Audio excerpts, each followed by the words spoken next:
Hey, deserving listeners, this is chapter 2 in our deep dive series on the Duggars. 2 out of 100? From the reality TV show Realm. In the last chapter, we talked about some introduction things and we went down some tangents.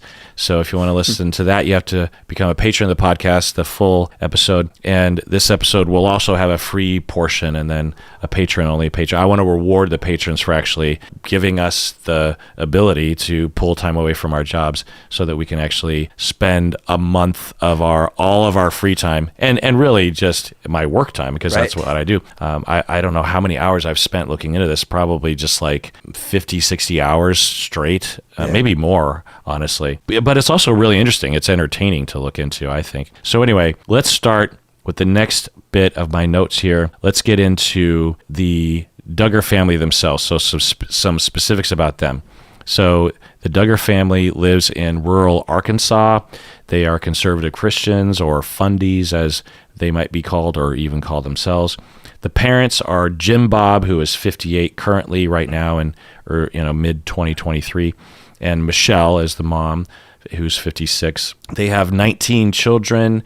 They've had some miscarriages. It doesn't count that, but so they have 19 children that are living and 28 grandchildren. 28. So among their 19 children, several of them are married with kids, and there are 28 grandchildren. The oldest is Josh, which we'll get into later. He's currently 35. He's married to a woman named Anna, who was also 35, and they have 7 children. And also all the way, so you got Josh, who's 35, and then the youngest is Josie at 13. Oh, the youngest is already 13. So yeah, interesting. So that's 13 years ago was their last. Wow. Yeah. So it's a good thing, though, that Josh, when they named Josh, because we'll get into the timeline later, they didn't plan on having this many kids. But it's a good thing that they didn't name Josh with a Q, X, U, or Z name, right? Because that would have really hampered things and hindered things.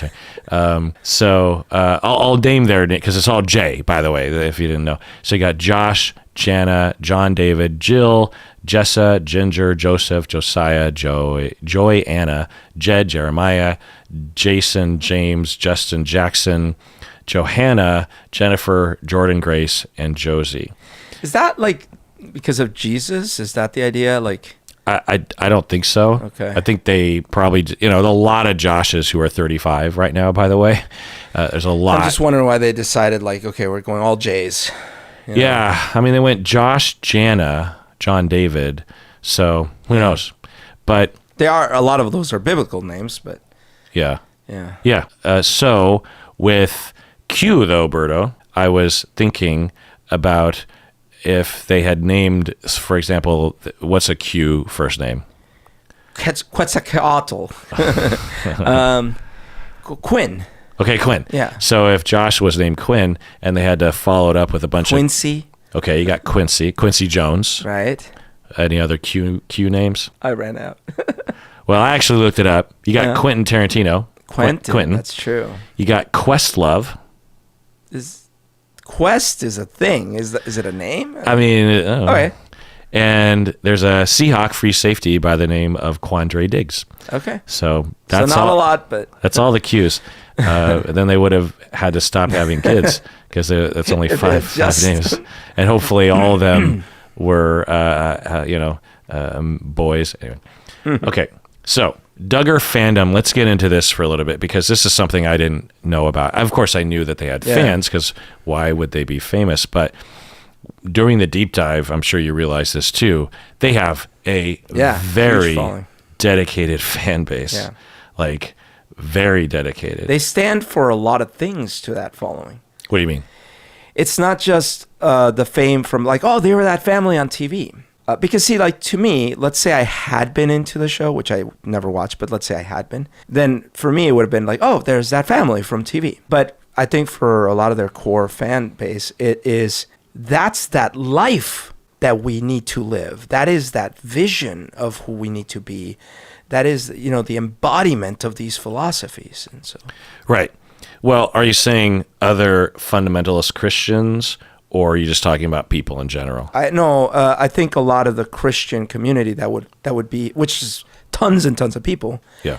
would see them as more than just like that famous family from TV, but rather, again, a symbol. Right. And so Yeah. it's kind of like if you and I watched a reality show, but it was about a musician, but it wasn't just that, oh, it's that famous musician, but he was like the singer-songwriter movement of the new resurgence of that or something. And it was like a symbol to us.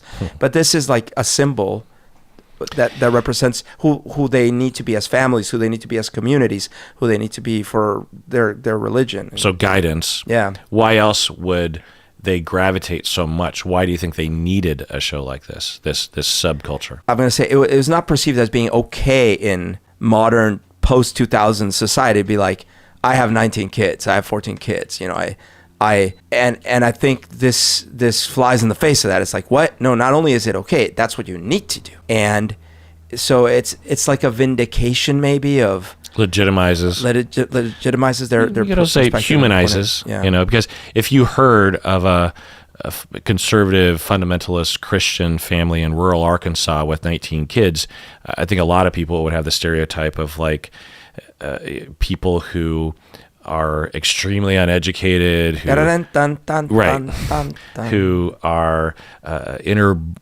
inbreeding, that kind of thing. So they on Whereas the show this presents on the surface like, oh, okay. Yeah, it turns out there were yeah. things, but at least on the surface, right? It looked like it's just a regular family. Work. Yeah, And they really love each other. Yeah, and I didn't watch much of the show, obviously, because it would take forever. But from my understanding and from the clips I saw, they really shaved off a lot of the specifics of this family that we would learn later. Yeah, what they were saying in the documentary, again, I didn't watch the show, but what I was seeing was that a lot of it, and it makes sense, a lot of it was like problem solving. Right. Like, how do you do this when you have this many people? Right. So I've noticed this about 90 Day Fiancé, that I was watching that show, and then I would notice it kind of that they didn't go into politics. There'd be a character from like rural Georgia or Alabama, and in the background I'm seeing little paraphernalia bits, like literally a Confederate flag with one of the characters on a shot glass. The editors didn't see it or the producers didn't, because it was a small thing. Right. And I noticed that they didn't go into politics. They didn't go into certain hot button topics. And I was like, huh. And then I watched another show that's not on TLC, I believe anyway, called Married at First Sight, where people literally get married as soon as they meet.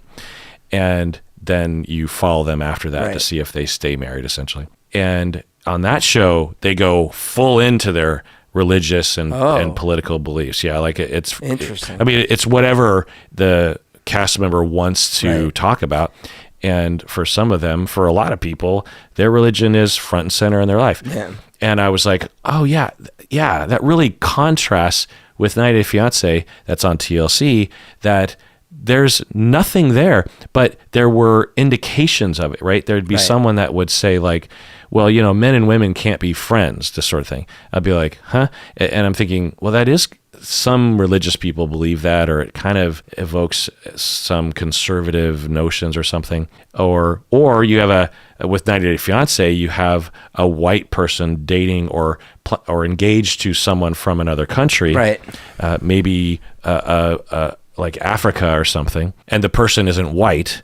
And then a very common trope on 90 Day Fiancé is the American individual will be in conflict with their family, as their family is saying, you can't marry this person, you don't even know them.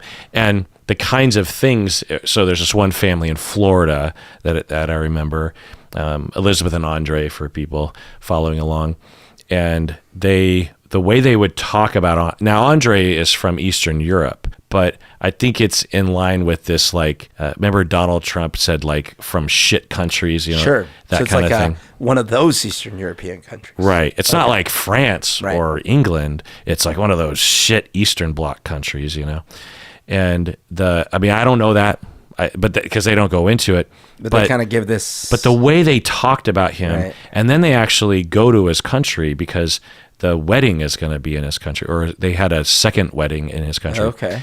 and they were just publicly ridiculing everything about the culture, gosh. the food. It's like Borat or something. And the way they were talking about it, Yeah. the way they were talking about it, they very, blonde, just superior, just talking down, and no mention of their political beliefs, no mention of other things like this, and where their influences, like where did they get these kinds of ridiculous notions? I mean, generally in America, you have these notions, but specifically, there's, there are echo chambers in our country. Yeah.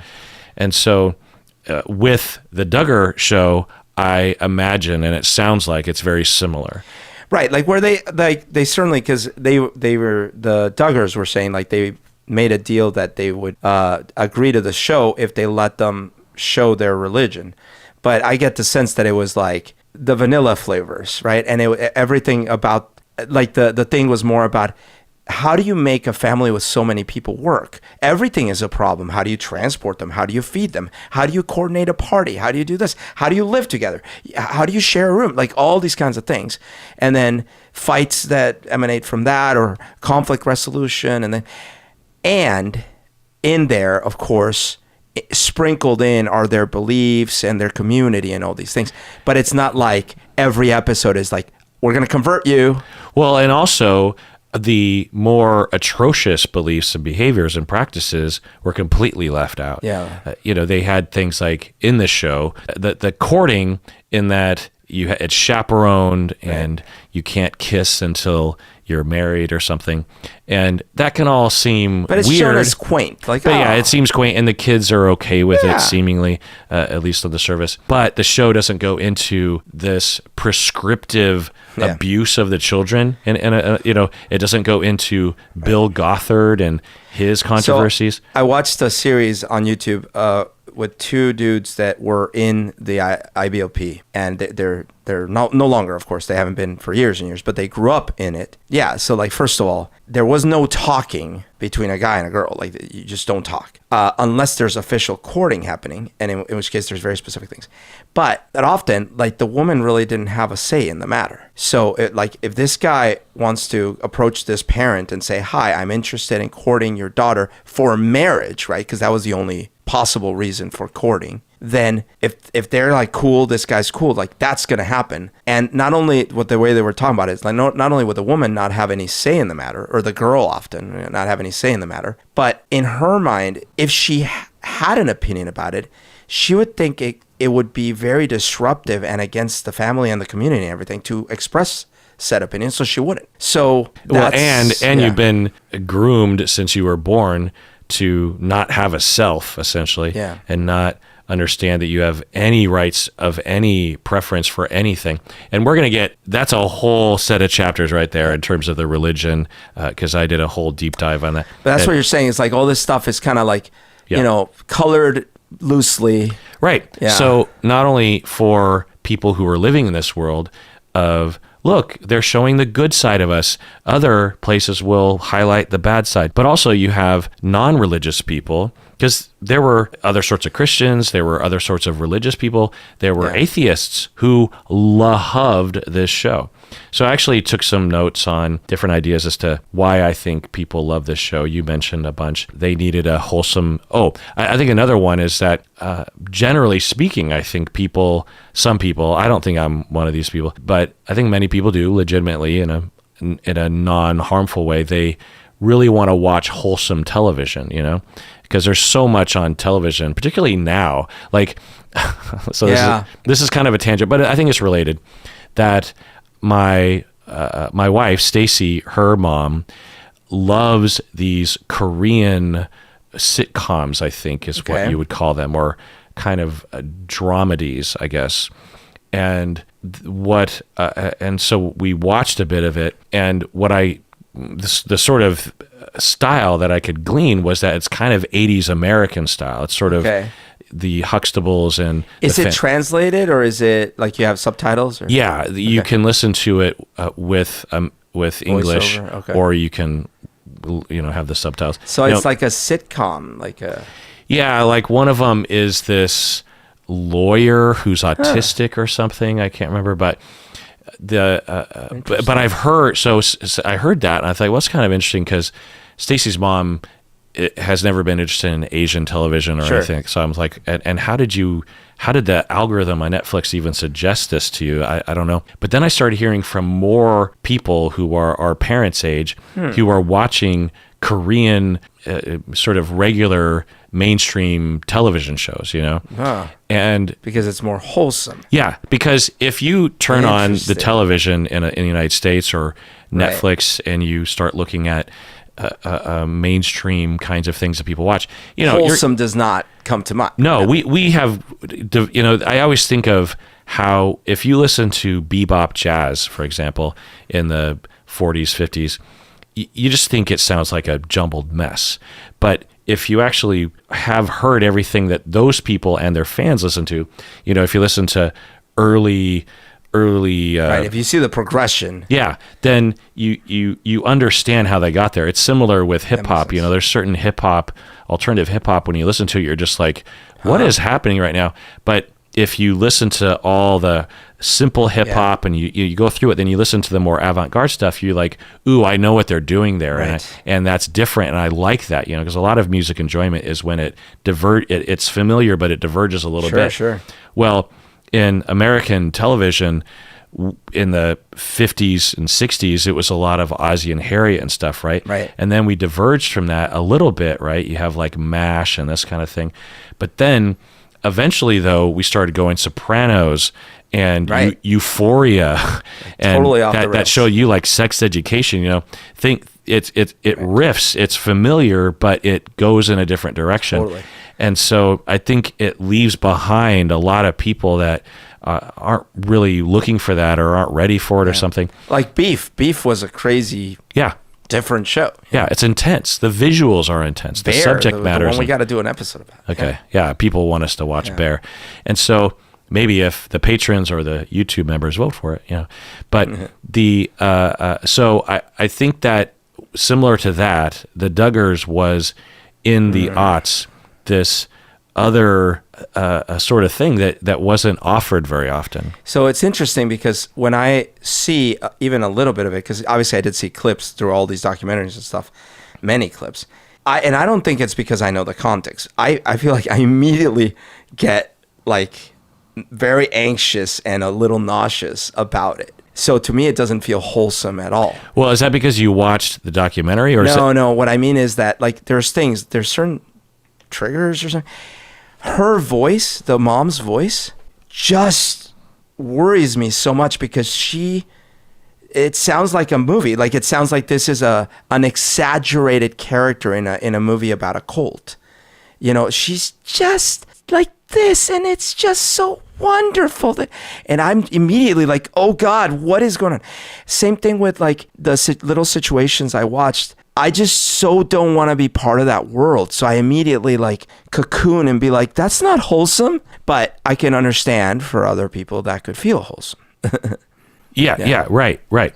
So the other question, though, it leads to is, well, why do people want wholesome? Well, there are some direct things where folks, especially on some of those religious pockets, feel that the world is literally going to hell, that everything is corrupt, wokeism, everything's got to be about sexuality and about horrible sexuality and deviant sexuality. And so seeing the opposite of that to them is literally an oasis in the middle of this horrible desert. Right, because I think there might be a heuristic that difference or change is scary, but also in these echo chambers, they're literally being brainwashed to think that it's the end of the world. Yeah.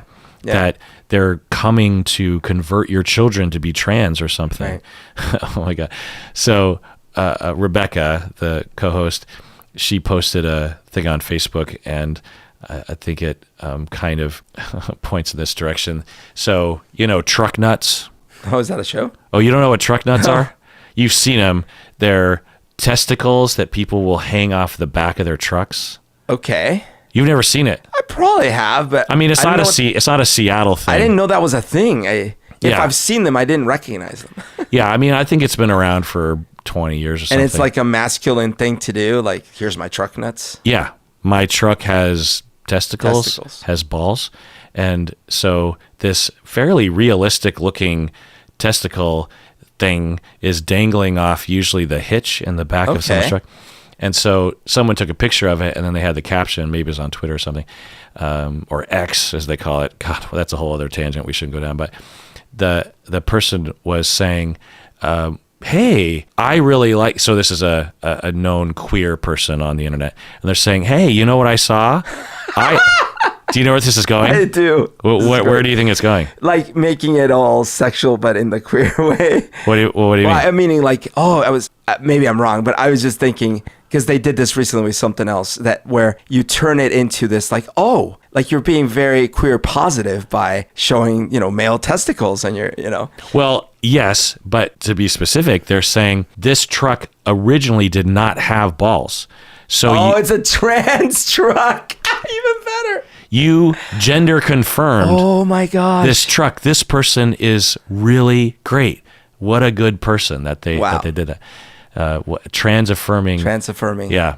Because I've seen it, like I said, something recently too, where I don't know the details, but someone was basically turning it around, being like, oh, this is great. You support the gay community or something. Yeah. Really quick tangent. So anyone out there Testicle tangent? Testicle tangent. Anyone out there that's like, oh, I hate Elon Musk. By the way, I hate Elon Musk. But it's like, oh, and he's so stupid and he's ruining Twitter and stuff. And then you ask him like, yeah, well, how did it feel to quit? Because, oh, no, I'm still on it. Why? Well, I need to be. Why? Oh, because my livelihood. I have to tweet and stuff.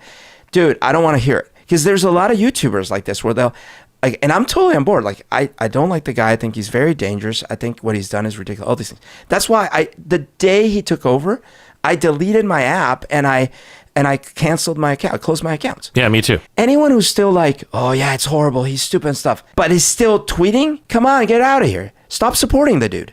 Yeah, I don't know. I have a friend who is still on it, and yeah. I mean, it'd just be nice. Well, if you're still on it and you believe in it, fine. But if you're still on it and you're like me, like think it's get out. No, I think there's room. I mean, certainly that's how I feel because I don't care. I've never liked Twitter from the beginning, middle, and end. I only had a Twitter account very begrudgingly over the years, and I would cancel it every once in a while because as a podcaster in media, you apparently have to have a Twitter account. Just so people can DM you, I think. But I've always disliked the way it's laid out. I don't really understand why it's laid out that way. But anyway, so I think it's hard, right? For someone that, even if it's just for entertainment, they don't even post anything, right? They don't have any followers, but they like the format of the feed, right? Fine. Just don't come crawling to me with your complaints. But at the same time, if you're that person, I think you're totally okay for complaining about where things are going, that you're just like, I don't like that this is happening, and I don't like it. I'm not going to call it X's. You're supporting the dude. Yeah. But it's like, imagine you're like concerned about the environment and you buy like a sports car. Right. That'd be ridiculous. Actually going to bring that up. I think with this particular topic, I drew my line. I'm like, I'm not buying a Tesla. I'm not using Twitter or whatever that you want to call it. Yeah. I'm always going to call it Twitter. But it's easy for you and I to do that because we didn't use them to begin with. Do you know what I mean? I guess. I mean, there are problems with Zuckerberg, but we use their products. You don't use them that often. Oh, but I do. And the problems, I agree, are there. But there's a difference between an egomaniacal billionaire who could watch it all burn if it was the right day versus someone who like doesn't always do the best things privacy-wise, who there's huge chasm between that. I mean, if your hope is that by rejecting those people who stay but complain is that they will leave and that will shut down X and he will just go away, Elon Musk, then I have the same fantasy, but I gave up on that fantasy like a few months ago because I thought it was going to burn down right away. But anyway. Oh, well. Anyway. So going back to my notes, why do people need it to be a wholesome? Why do people need to watch a wholesome family show? I think it's because of the things you're saying, that they're not only to validate their fundy culture, but also because for people in general, change is scary, and maybe specifically around things becoming more progressive and more inclusive. And not including their religion, their specific God beliefs. Right. I mean, you could have an atheist who is racist and anti-LGBTQ, just a bigot, and wants to watch the show because it's comforting to watch a bunch of blonde white kids do their blonde white thing. But I think another reason is that most people are suffering most of the time, and some of those suffering people are soothed when they watch a happy family. Actually, when I posted my episodes with my mom, I did a series of interviews with my mom, and it was a very wholesome, aside from a couple moments where my mom was crying and really breaking down. It was just us talking about my wholesome childhood and how everything was perfect, really. And I would get a lot of comments, very kind people saying a lot of nice things to my mom and me. But there was a theme among some of the individuals saying, like, this was a corrective experience for me hearing you talk about how your childhood was good, because for me, I didn't have that. I had the opposite, and I don't hear a lot of stories like that. And it gives me faith in humanity, and also I can kind of fantasize that I was in your shoes, and it feels good to have a mom that listens to. I mean, some people were even reacting of just like, I could never have even a little bit of the conversation that you had with your mom on the air. Right. Not only just the way that my mom raised me and we've been together my entire life, but just the way that we were talking about things just casually and fluidly and honestly. For these individuals are just like, I can't imagine ever having that conversation with my parents. And I think for some people, it's soothing. It's soothing, yeah. And so I think people would watch the Duggars for that reason. Also, I think it could give parents ideas. Parents often are really isolated and ashamed, especially if they're dealing with difficulties with their families and kids. And the show is centered around procedures on how to manage 19 kids. Right. So, maybe you get some ideas. I can't imagine them translating that well to the real world, but, as you said, it validates fundamentalists out there in the world. Because can we think of another show? I'm sure they're out there, but is there another show that would even just center the story Seventh Heaven. Okay. Right. That was fiction, but... Which I'm sure was huge. And had a huge controversy. Yeah. Which is interesting. Yeah. And we'll get into that too. Why are so many of these ultra, from the outside, wholesome looking families, underneath the surface, there's rampant sexual abuse happening? You know what I mean? Yeah. I think you could say, well, law of averages, right? You just, you sprinkle enough people who are going to abuse people around in the world. Some of them are going to be fundamentals, and some of them aren't fundamentals, some of them are not. But I think there is a part of this culture that actually might be kind of creating this problem. No, without a doubt. The systems that they had in place, I mean, it's hard to design systems that would make it possible for you to hide abuse. Well, not only hide, but actually promote or develop the motivation because for someone to be attracted and want to have sex with a 4-year-old, even if you're 12 years old, right? That is aberrant. Right. That's not normal. That's a disorder. Right. And so the fact that it was covered up, but I was talking even more generally, just because, well, I don't know how prevalent maybe you have the data of like the child, like the pedophilia type stuff. But I meant even just and maybe a lot of it was because they were underage girls, but I was thinking just the system of hierarchy set up in such a way where you never question, and authority is very rigid, and it happens to be the males in control. And it's set up similar to how like the Catholic Church had a system, or has a system, that also produces an environment that makes it easy to cover up these horrible situations. And we're going to go into that in full later. So another reason that I wrote down here is that it's a show that the whole family can watch. There are certain shows that will only appeal to kids, or only adults should be watching, like The Sopranos or something. Right. Whereas a show like this, like, you could actually have it with your family. You could sit down with the whole family and watch it. I'd say watch Bluey. Have you ever heard of Bluey? No. It's this Australian cartoon. It's a wonderful show. It's these dogs. It's a dog family. You want to talk wholesome. It's the most wholesome dog family. Yeah. And you learn all these valuable lessons. It's good for kids and adults. It's Did they steal that from Blue's Clues? Because I'm sure there was some influence, but it's called Bluey, and it's great. Because it's a show on television and maybe the parents liked it or something, if you're a kid and you start watching the show when you're 5, you probably identify with the kids that are around your age. Yeah, like when I watched the Brady Bunch, I identified with the ones around my age. Who did? Well, it didn't air when you were. It aired before you. So were, I was watching it. Right, but I was watching it when I was 5. So who did you identify? The youngest boy? 3 to 5. No, it was actually like the lower. It was like not the littlest girl, but like the 2 above that. You identified with Jan Bobby and you said girl. No, the 2. I said not the littlest girl. What's her name? But not the youngest one in curls, but like Bobby and the other little girl. No, Jan and Marcia. No, they're the older ones. There's literally only 3 girls in the. Then only like maybe Bobby then or something. Bobby's a boy. Yeah, I know. I identified most with that. Like that age I was range. Confused. Okay. Yeah. Anyway. Yeah. Okay. Yeah. So like for me, I watched the Brady Bunch when I was a kid, and I was about 3 to 5. So I definitely identified most with the younger kids because that was my age range. Yeah. Yeah, me too. And I think the Brady Bunch wasn't even on that long. Right. Period. But so imagine having a show that you started watching maybe even when you were born. Right. And you watch your entire life. And you see new kids, and then you see them growing up, and you see the whole thing. Yeah, you see them growing Right. up. Yeah, you see their older siblings. That would be quite a thing. Right. And so that will add to how it's just infused in your bones. And so I heard from a lot of fans of the show who were later disappointed by the controversies, who would talk about it this way, where it was a show that was beloved to them.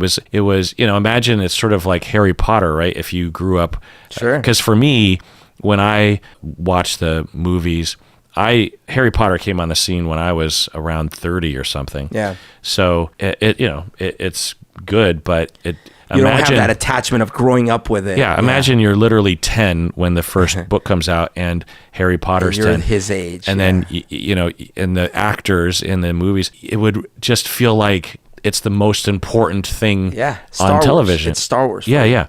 So I think that's another thing. And I would hear from fans online, like apparently after one of the Duggar teen girls wore a jean skirt. What?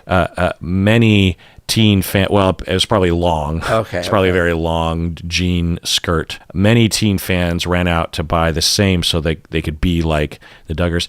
Oh, boy. Kids would have hairstyles. They try to copy the hairstyles, that kind of thing. Wow.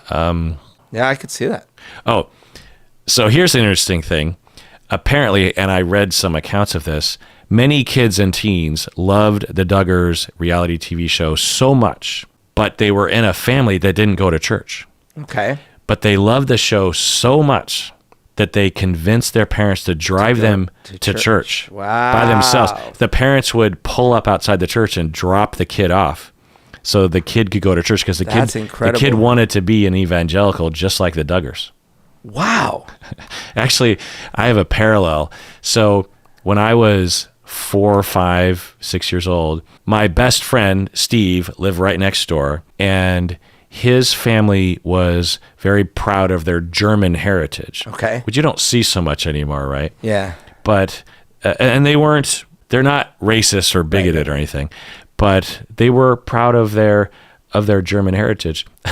And by the way, they named their dog after Rommel, the general who during World War II. Okay. So apparently, I think the reason why they named their dog after Rommel was because, and I don't think this is super accurate, but the story was that he actually opposed the Third Reich, that kind of thing. Okay. I don't remember this really, but this will get to a story that my parents would later tell me, that I apparently just really loved Germany or something.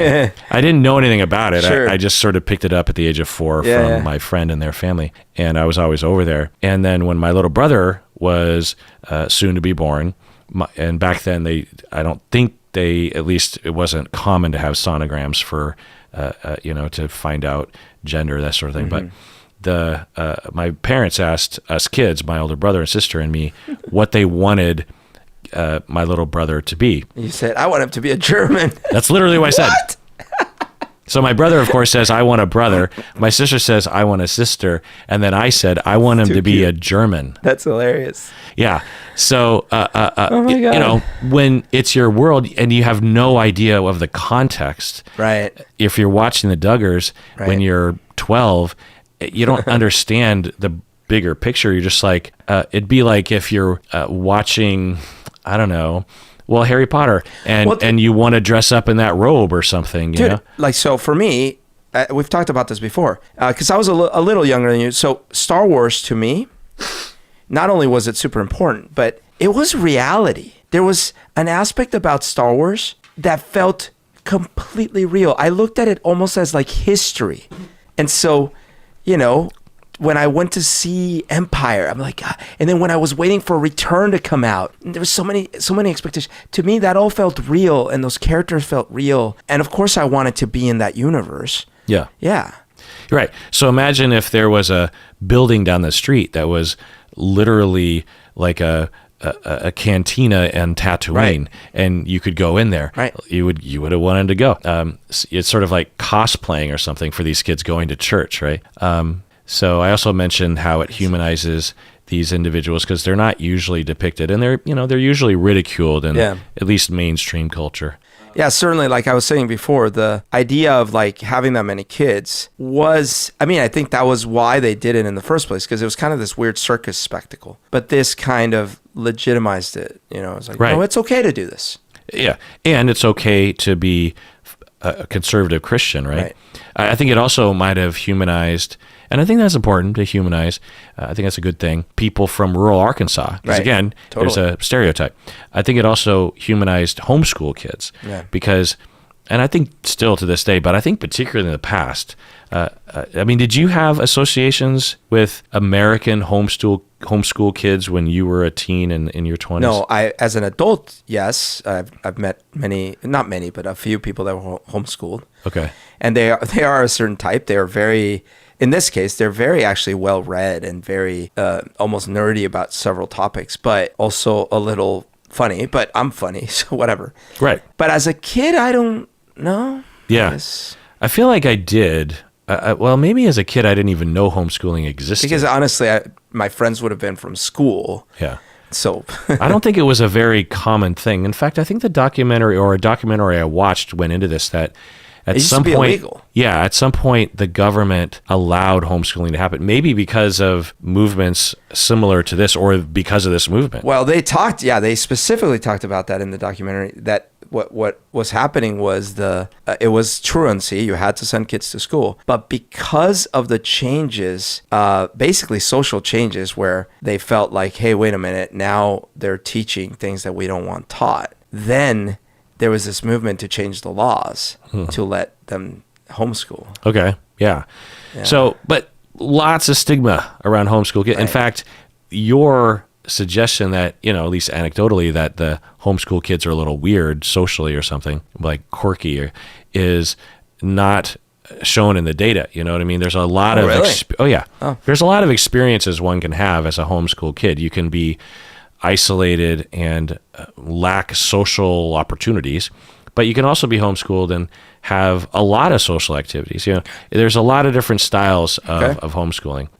So the stereotype doesn't, and there's a lot of stigma. So there's that. Also, Middle America isn't usually, what we will call on the coasts flyover states, right? They're not usually depicted at all, right? It's always Los Angeles or New York or something. So there's that. We also talked about how a lot of people might watch it as a freak show, but then maybe they would fall in love with the show anyway. Actually, I'm just gonna a quick pause right now. And the rest of this, well, that's the tangent. Not tangent. The rest of this episode, oh, that's good. Yeah. The rest of this episode is just going to be for patrons. Patron pause. This is going to be for patrons of the podcast. So if you want to listen to the rest of this chapter, you have to become a patron by going to patreon.com. Do so now if you want. Otherwise, if you don't, please take care of yourself because you deserve it.